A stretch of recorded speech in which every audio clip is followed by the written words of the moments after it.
Last में बोला कि अभी आप मत जाइए। आजकल एक तो कहानी चल रहा चारों तरफ यूट्यूब में कि मंदोदरी का बात नहीं माना था, इसलिए रावण मारा गया। लेकिन वो तय था कि वो बात नहीं तय था, नहीं मानेगा ये चीज तय था, ये नहीं मानेगा ये चीज तय था।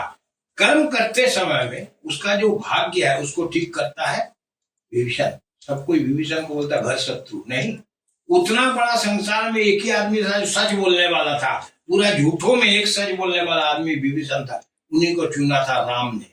तो जो भी गलत कर्म कर रहे हैं हम तो ब्लेम करते हैं ना कि वो गलत है। हम जैसे अगर कोई अच्छा कर रहा है हम उसको अच्छा कहते हैं, तो अच्छाई का अस्तित्व भी तो बुराई की वजह से है कि कोई बुरा है तब तो कोई अच्छा लग रहा है, तो फिर हम बुरे को बुरा कहते हैं कि जैसा कर्म करेगा वैसा फल देगा भगवान। तो फिर जब हमारे बस में कुछ है नहीं, सब कुछ निश्चित है, फिर हम ये ब्लेम क्यों ले रहे हैं कि हम गलत कर रहे हैं या कोई और गलत कर रहा है? ये वाला चीज थोड़ा पहले गूगल वाला बात बताया पहले गूगल वाला बात। हमारा काम है कि हमको थोड़ा शॉर्ट रास्ता में जाना, जिन लोग शॉर्ट रास्ते में गया उन लोग फंसा, जो प्लेन लाइन जाके गया वो नहीं फंसा। तो जो बुरा काम कर रहा है वो शॉर्ट रास्ते में जा रहा है, उसको फंस रहा है, उसको दुख मिल रहा है। तो वो रोल है, वो रोल है, उसका रोल बना हुआ, वो भी तय है कि वो गलत, उसको लिखा ही कि उसकी बुद्धि ऐसी रहेगी, वैसी ही रहेगी। तो ब्लेम हम क्यों करते हैं? कुंडली ही बताती है ये चीज कि ये ऐसा रोल अदा करने के लिए इसका जन्म हुआ है। तो इसका मतलब ये है कि अगर आप जैसे गुरु से मिले, ज्योतिषी विद्वान व्यक्ति से मिले, तो एक चीज समझ में ये आती है कि अगर कोई गलत कर रहा है तो let them do their Karma, you focus on your Karma, ऐसा कुछ है क्या? कुंडली जैसा बोला, अगर वो उस ढंग से चलता है तो समाज सुखदायी हो जाएगा, लेकिन वो चलेगा नहीं, वो चलने वाला नहीं है। ज्योतिषी का रोल क्या है? कुंडली में क्या लिखा हुआ, बेटा तुम्हारा ऐसा होगा ऐसा होगा ऐसा होगा, नहीं वो चलेगा नहीं, आप तुमको संपत्ति मिलेगा नहीं, बेकार का तुम लड़ाई कर लो। लेकिन वो संपत्ति मिलने के चलते 50 साल खपा दिया, आखिर में संपत्ति नहीं मिला, दोनों भाई में दुश्मनी हो गया। अगर पहले से जान जाएगा तो दुश्मनी नहीं होगा, अपना समय का इंतजार करके इस समय में होगा, उसका पहले नहीं जाएगा। ज्योतिषी का रोल तो आज की तारीख में ज्योतिषी का सर्वोपरि रोल है, अगर स्वस्थ और सुस्त समाज को बनाना है तो ज्योतिषी का बहुत बड़ा रोल आज के तारीख में। तो जैसे आपके पास लोग आते हैं, कुंडली बनाते हैं, आप उनको क्या गाइड करते हैं? जैसे आपको तो दिखता होगा कुछ कि कुछ खराबी दिख रही है या कुछ विपत्ति आ रही है या आने वाली, ऐसा कुछ नजर आ जाता है ग्रहों के प्रभाव से, क्या गाइड करते हैं आप? जैसे कहा कि कुछ चीजें पूर्व निश्चित है, तो आपको तो समझ में आ रहा होगा कि क्या पूर्व निश्चित है, फिर आप कैसे गाइड करते हैं? हम उसको ऐसे निश्चित करता है कि आपका कुंडली ने ऐसा ग्रह का योग से आपको ऐसा बता रहा, आप ऐसा चले तो अच्छा है, ऐसा ना चले तो आपके लिए अच्छा होगा। लेकिन उसका कर्म है, आखिर में क्या दिखता है न, वहां पर दिखता है आकर के प्रारब्ध भारी हो जाता है। पूर्व जन्म में जो कर्म किया, ये जो पहले बोला 8वां पीढ़ी में जन्म लेगा, मतलब प्रारब्ध जमा करके आए। पूर्व जन्म में जो किया प्रारब्ध भोग करने के लिए, प्रारब्ध उसको भोग करना ही पड़ेगा, प्रारब्ध पार करके जैसा आएगा वो जब जाके वर्तमान कर्म करेगा। कुंडली बताता है कि हमको आगे चल के क्या करना है। भाग्य प्लस चेष्टा और कर्म, ये हुआ फल। फल मतलब भाग्य और कर्म चेष्टा मिलाकर के जो होता है वो फल होता है। अगर हम जान जाएंगे कि मेरा कुंडली में डॉक्टर बनना लिखा हुआ है, लेकिन हम चला गया इंजीनियर बनने के लिए, तो फंसे गए। आजकल कर्म जीवन में इसे हवा फंसा हुआ, MBA पढ़ने से बहुत अच्छा होता, बहुत लाइन है, सारे लोग उसी में बढ़िया दसान जैसा दौड़ रहा। भाई होटल मैनेजमेंट में बहुत हो रहा, बाद में जाके होटल मैनेजमेंट मार्केट सैचुरेट हो रहा। ऐसा नहीं होता। एक ज्योतिषी का रोल है कि आपके बच्चा का क्या चीज करने के लिए इस पृथ्वी में जन्म लिया, अब क्या इसको करना चाहिए, क्या इसको नहीं करना चाहिए, ये एक ज्योतिषी का रोल है। तो आप कई बार अपने कॉन्फ्रेंस में अन्य प्रोग्राम में कहते हैं कि ये जो कहा जाता है कि अंधविश्वास ये गलत है, ये विज्ञान है, तो कैसे ये अंधविश्वास नहीं है और कैसे ये विज्ञान है? अगर आपसे पूछे तो अब अंधविश्वास का बात नहीं है, एक्चुअली क्या ना, ये एस्ट्रोलॉजी, तो पहले हम आपको बोले एस्ट्रोलॉजी इज अ साइंस। क्या चीज का साइंस है? ये जो आपको हमने फोटो दिखा, ये है साइंस, ये साइंस। अब देखिए जो केमिस्ट्री देखेंगे, ये सब एरिया जो लाइन बता रहा है, ये सब साइंटिफिकल लाइन है। Degree of logical sense, line of focus, अपने को कैसे फोकस करेगा, तो साइंटिफिकल है, वो वैज्ञानिक अनुसार वो चलेगा तभी जाकर के वो आगे बढ़ पाएगा, लेकिन चलता ही नहीं है। मतलब कुछ चीजें अपने हाथ होती है क्या? मतलब कुछ पूर्व निश्चित है और कुछ अपने हाथ होती है? कुछ पूर्व निश्चित है, कुछ अपने हाथ होती है। एसी लगाना अपने हाथ होता है, कूलर लगाना अपने हाथ होती है, लेकिन गर्म पड़ गया पूर्ण निश्चित। अच्छा, तो फिर अंधविश्वास क्यों करते हैं और आप उसको विज्ञान कहते हैं, तो कौन से 2-3-4 पॉइंट्स है जिसके आधार पर आप इसको काट सकते हैं कि नहीं ये विज्ञान है? जो सही ज्ञानी आदमी है वो कभी भी अंधविश्वास नहीं बोलेगा। 2 साइंटिस्ट का नाम हमको याद नहीं आ रहा, एक था हैली और एक का नाम हमको ठीक से याद नहीं आ रहा, बहुत साल पहले मैगजीन में निकाले थे, दोनों में बातचीत हो रहा, तो एक साइंटिस्ट दूसरे को बोला आप ऐसा मानते हैं? बोलता हाँ हम पढ़े हैं इसलिए हम मानते हैं, तुम पढ़ा नहीं इसलिए नहीं मानते। मतलब वो तो सीधा बोल दिया हम इस चीज को पढ़े हैं, कि ज्योतिष को पढ़े हैं, पढ़ के हमको समझ में आ गया दिस इज साइंस, तुम पढ़े नहीं हो इसीलिए ये चीज नहीं आया। मेरा कुछ साल पहले मैगजीन में दोनों का नाम निकला था कि ये दोनों साइंटिस्ट का अंदर में वार्तालाप हुआ, कोई भी गूगल को सर्च करेगा तो शायद एक नाम हैली और तो क्या नाम था, ये दोनों मिलकर ये चीज बात किया था। तो ये था जिन लोग नहीं जानता है और अति जानकारी जो आजकल हो गया ये भी घातक है और नहीं जानना भी घातक है। जो ठीक जानता है वो कभी भी अंधविश्वास नहीं बोले। आप लोगों को क्या चुनौती आती है, जैसे आप कॉलेज शिक्षण संस्थान चला रहे हैं, यूनिवर्सिटी चला रहे हैं ज्योतिष पे, तो इसको लेके जो ये है कि अंधविश्वास है, विज्ञान है, तो दिक्कतें कहाँ आती है? मतलब आप ये इसकी जो मान्यता है जाहिर है ये सरकारी तौर पे तो होती नहीं, क्योंकि इसको कहा जाता है कि नहीं ये मेन स्ट्रीम में नहीं दिखता है, जिस तरह से एक डॉक्टर को मान्यता प्राप्त है उस तरह से इसको नहीं है। यहाँ तक कि जो मन का जो डॉक्टर है जो मनोवैज्ञानिक है उसको भी मान्यता प्राप्त है। आप भी एक तरह से काउंसलिंग कर रहे हैं, लोगों को थोड़ा मानसिक रूप से स्वस्थ बनाते हैं कि वो बहुत परेशान होकर आपके पास आते हैं, कुछ तो पॉजिटिविटी फील करके जाते हैं आपके पास। तो इसके लिए क्या चुनौती है आपको और ये और कैसे आप लोग इसको स्थापित कर पाएंगे? हमारा सबसे बड़ा चुनौती हम लोग कम से कम हम अपना जीवन में 40 साल से इसका पीछे पड़ा हुआ है कि गवर्नमेंट सरकार से मान्यता मिल जाए। जब मुरली मनोहर जोशी आए थे उस समय उन्होंने इसको ज्योतिर्विज्ञान के तौर पर एंट्री कराया था ड्यू टू पॉलिटिकल कलम में दिया था। उसके बाद से और इसका मूवमेंट कुछ हुआ नहीं, क्यों ज्योतिर्विज्ञान में हुआ, डायरेक्ट ज्योतिष करके क्यों नहीं दिया? अब उनका मजबूरी था, समाज का मजबूरी था, वो थोड़ा कम्युनिस्ट पार्टी का मजबूरी था, जिसके चलते वो बाध्य होकर के ज्योतिर्विज्ञान में पहले तो किए थे थोड़ा सा, लेकिन इसको पहल आगे नहीं है। पहला दूसरा है कि मेरा यह है कि हम अगर आपको अपना कुंडली पढ़ के आपका रास्ता को सही दिखाए और अगला 5 साल में वही घटना सब घटते आपके साथ में चले जाए तो यू विल बिलीव।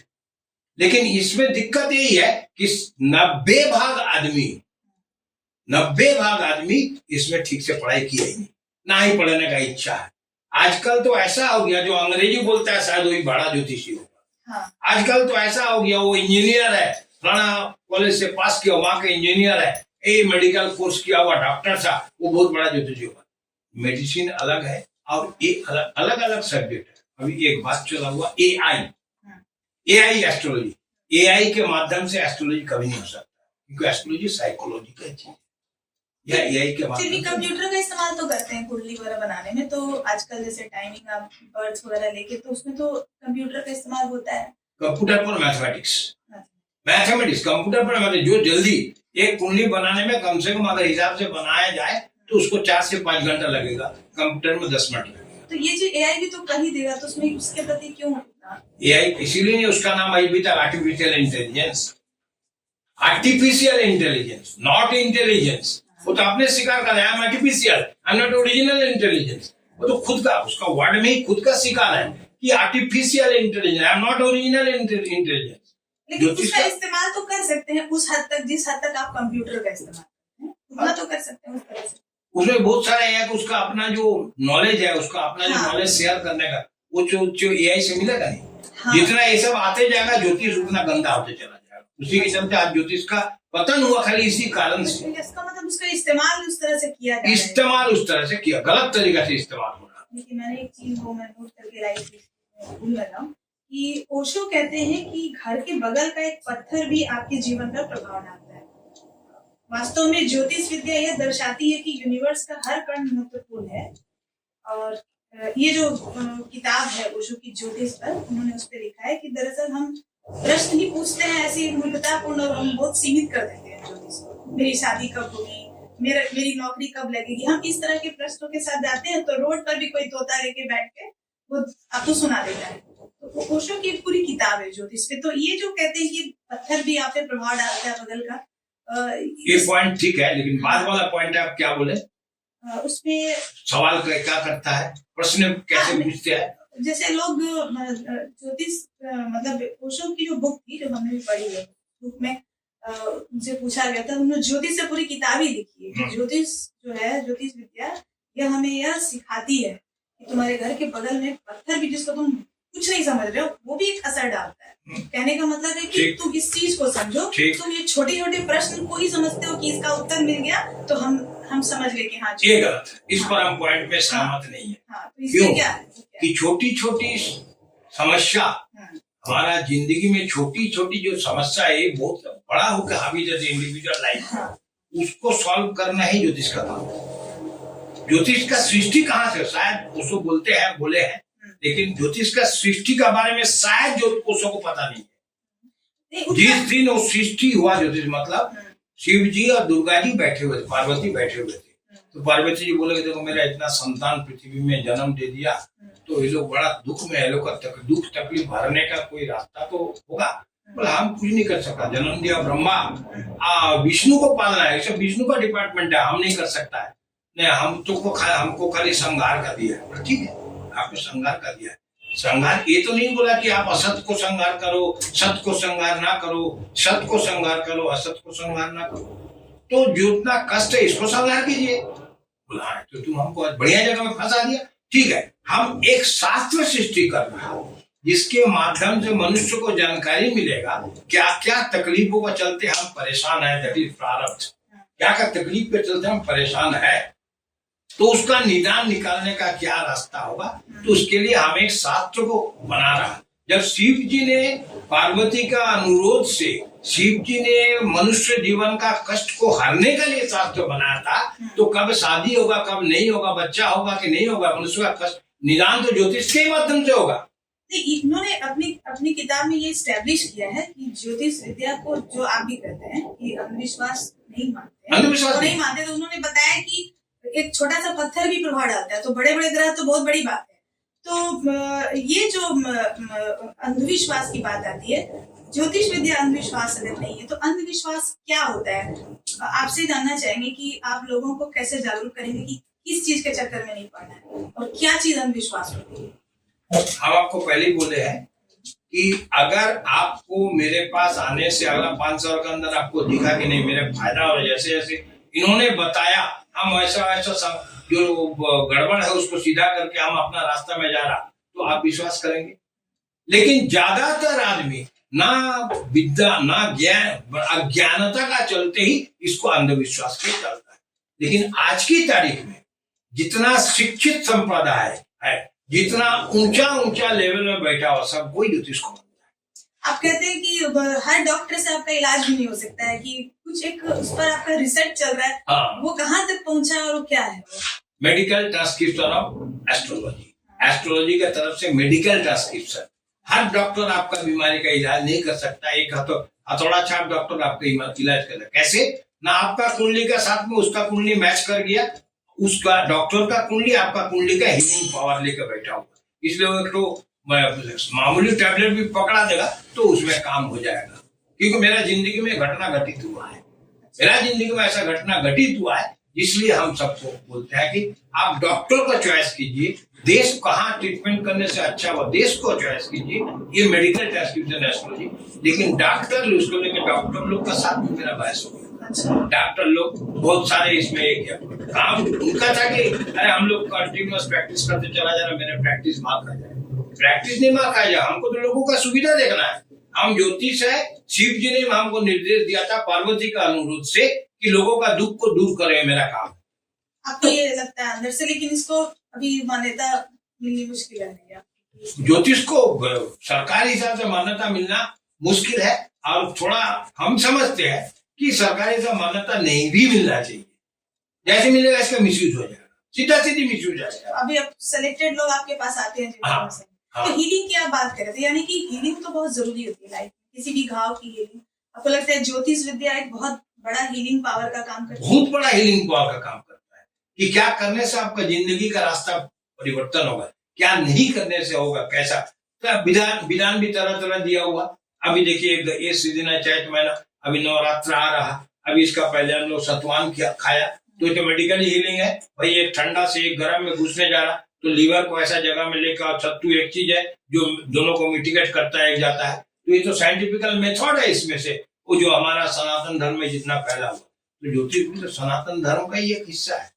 तो अब बात करते करते इतना समय हो गया, पता ही नहीं चला। हम तो चाहेंगे कि घंटों घंटों हम लोग बात करते रहे, लेकिन अब अंत में एक प्रश्न के साथ इसको समाप्त करते हैं कि कर्म बड़ा या भाग्य।